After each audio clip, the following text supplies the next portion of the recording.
Olá pessoal, tudo bem? No vídeo de hoje a gente vai resolver esse problema que vocês estão vendo na figura. O objetivo é descobrir o valor da pressão aqui dentro desse bulbo, da pressão P1. Nós temos dois líquidos, nós temos a água com peso específico de 10 kN por metro cúbico e temos esse líquido em vermelho que é mercúrio, 136 kN por metro cúbico. E é um tubo aberto, então está sujeito à pressão atmosférica que vale 101 kPa. Bem, a ideia fundamental para resolver esse problema é observar que nesse ponto aqui do líquido que eu vou riscar de amarelo, eu tenho o mesmo valor da pressão, tanto desse lado quanto desse, né?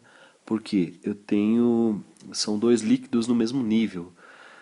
Só para vocês entenderem, caso, por exemplo, a pressão desse lado aqui fosse maior do que a pressão do outro, haveria um fluxo nesse sentido que eu estou desenhando e faria com que essa coluna de mercúrio subisse aqui para valores mais altos. Então eu teria uma camadinha de mercúrio mais alta aqui em cima, tá?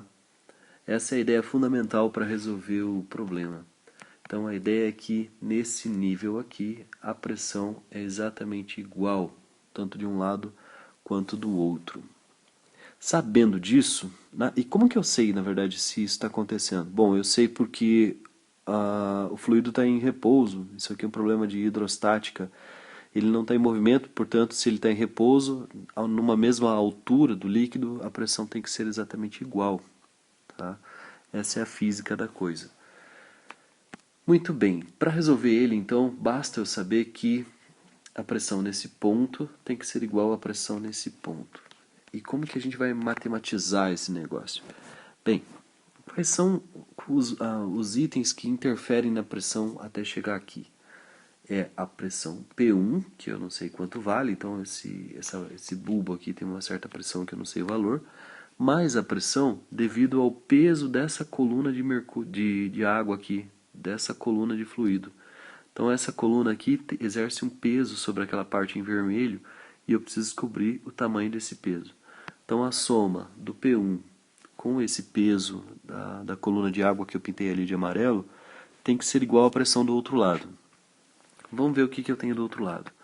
Do outro lado eu tenho, além da pressão atmosférica, a pressão atmosférica age aqui fora com o valor de 101 kPa. Ela age aqui porque o tubo está aberto, tá? Eu tenho também todo o peso do fluido, dessa camada de fluido aqui, ó. A soma desses dois, que eu desenhei aqui de roxo, tem que ser igual ao que eu desenhei ali de amarelo. Então vamos botar isso na matemática. Primeiro passo, então, eu tenho duas informações importantes. A altura dessa coluna aqui em roxo, desse peso do mercúrio aqui que eu desenhei em roxo, vamos ver, essa cota toda aqui era 15, então 15 menos 5, 10. Isso aqui é 10 centímetros. Já a coluna de água ali, que está desenhada de amarelo, tem uma altura de... quanto será? 15 menos 5... 10 também, não é isso? Não. Vai ser 7,5 menos 5, vai ser 2,5. Essa altura aqui é 2,5 centímetros. Tudo bem? Deixa eu ver se eu consigo escrever isso aqui. Acho que é melhor diminuir o tamanho da caneta. Tô meio atrapalhado aqui, acho que é a gripe, gente. 2,5 centímetros. Ok? Bom, agora é só fazer a conta, tá? É só pôr isso aqui no papel. Deixa eu pegar uma tinta de outra cor aqui, vamos escrever de preto agora. Vamos lá. Então, do lado esquerdo eu tenho duas pressões agindo. A pressão P1 mais aquela altura da coluna de água aqui que está representada de amarelo. Então, eu tenho 2,5 centímetros e o peso específico da água é 10.000. Então, vamos fazer aqui 10.000 vezes 2,5. Ok? Do outro lado, eu tenho a pressão atmosférica que é 101.000. 101, vai faltar espaço, 1.000, mais o peso da coluna de mercúrio, né? A coluna de mercúrio, então, tem 10 centímetros e tem 136 mil newtons por metro cúbico. 136 newtons por metro cúbico, esse aqui é o peso específico, multiplicado pela altura, que é 0,1 metro, né? 10 centímetros. Pronto, gente. Resolvendo essa expressão, você vai encontrar o valor da pressão P1.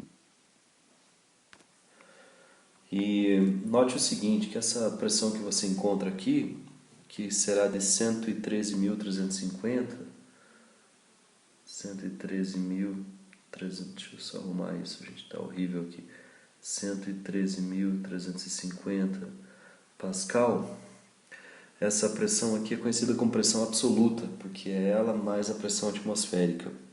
Então tem alguns exercícios que pedem a pressão efetiva, tá? A pressão efetiva é a pressão absoluta, PABS, menos a pressão atmosférica.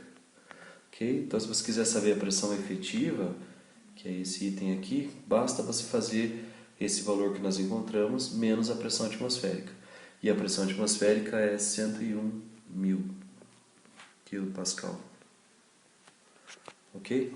Essa eu deixo para vocês. Desculpa a bagunça aqui, o exercício ficou meio bagunçado, mas é que eu estou gravando ele no iPad, estou com uma gripe danada e sem tempo para fazer a coisa com um pouco mais de capricho. Mas eu espero que ainda assim sirva para ajudar aí quem está estudando esse assunto, tá bom? Inscreva-se no canal que vai ter mais vídeo de Macflow. Um abraço, tchau, tchau.